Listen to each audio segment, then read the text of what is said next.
Hello guys, in this video I'm going to show you how to edit the blues in the Lightroom app. But before that, don't forget to subscribe and leave a comment down below, because at 10,000 subscribers I'm going to show you my whole YouTube revenue statistics and growth strategy. So without further ado, let's just jump right into it. First we have to open up the Lightroom app. And here in the Lightroom app it usually opens up in the gallery. From the gallery we have to select the picture that we want to edit.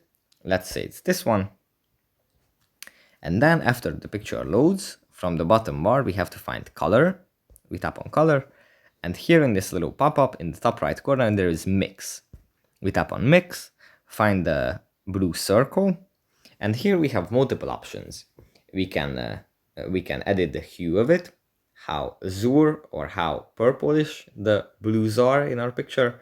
Then we can edit the saturation of it, how rich or how gray the blues are.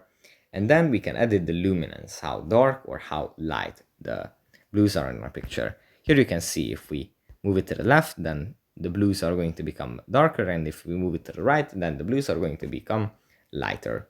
So yeah, that's pretty much it for this video. Hope it was helpful for you guys, and see you in the next one.